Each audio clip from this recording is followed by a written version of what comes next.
இந்த பால்ஸ் நான் ஃப்ரை பண்ணி இப்போ உங்களுக்கு காமிக்கிறேன் ஃப்ரெண்ட்ஸ்.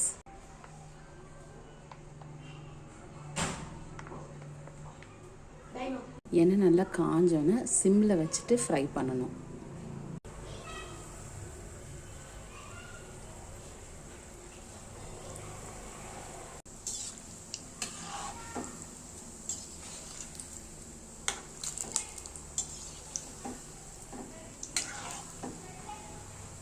இந்த மாதிரி கோல்டன் ப்ரௌன் வர வரைக்கும் பொறுமையாக நம்ம வந்து ஃப்ரை பண்ணணும்.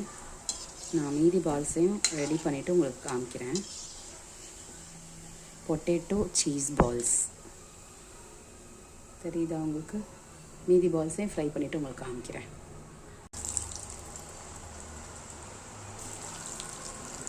டென் மினிட்ஸ் நம்ம ஃப்ரிட்ஜில் வச்சதுனால, ஃப்ரீசரில் வச்சாலும் ஓகே, ஃப்ரிட்ஜில் வச்சாலும் ஓகே, அந்த பிரெட் க்ரம்ஸ் வந்து உதிராமல் இருக்குது பாருங்கள் எண்ணெயில்.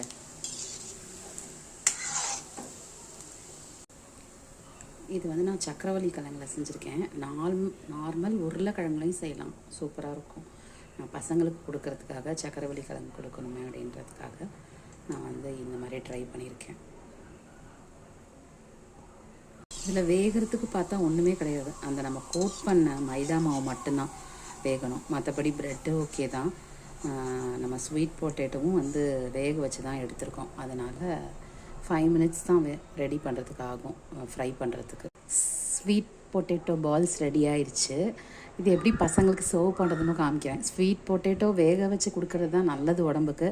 பட் எப்போயாவது ஒரு தடவை பசங்களுக்காக ஆசைப்படுற போது இந்த மாதிரி செஞ்சு நம்ம கொடுக்கலாம், ஒன்றும் தப்பு இல்லை. வீட்டில் தான் நம்ம செஞ்சு கொடுக்குறோம். வெளியில் கட்லெட்டு அந்த மாதிரி ஏதாவது வாங்கி நம்ம கொடுக்கறதுக்கு இந்த மாதிரி நம்மளே வீட்டில் ட்ரை பண்ணி பசங்களுக்கு கொடுக்கலாம். அவங்களுக்கும் ரொம்ப பிடிக்கும் சாப்பிட்றதுக்கு. அது நம்ம சொன்னால் தான் சக்கரவள்ளி கிழங்குன்னு தெரியும், அதர்வைஸ் சாப்பிட்டுருவாங்க. நான் எப்படி அவங்களுக்கு பசங்களுக்கு நான் கொடுக்குறேங்கிறதையும் உங்களுக்கு காமிக்கிறேன் பிளேட்டிங் பண்ணிவிட்டு. டொமேட்டோ கெச்சப் கொஞ்சம் நம்ம வச்சுக்கலாம். அதோட மயோனிஸ் கொஞ்சம், வெஜ் மயோனிஸ் வச்சு நம்ம பசங்களுக்கு இந்த பால்ஸ் வச்சு கொடுத்தோன்னா கண்டிப்பாக சாப்பிடுவாங்க. இந்த ஸ்வீட் பொட்டேட்டோ எப்படி உள்ளே போகுதுன்னே தெரியாது. நான் உங்களுக்கு இது பண்ணி காமிக்கிறேன் பாருங்கள். ஜஸ்ட் இதை ஓப்பன் பண்ணி இதுலேயும் அதுலேயும் டிப் பண்ணி பசங்களுக்கு கொடுக்கலாம்.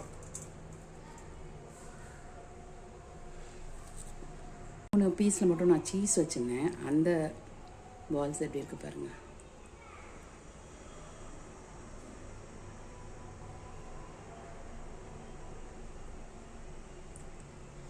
சீஸ் எப்படி மெல்ட் ஆகி சூப்பராக இருக்கும்.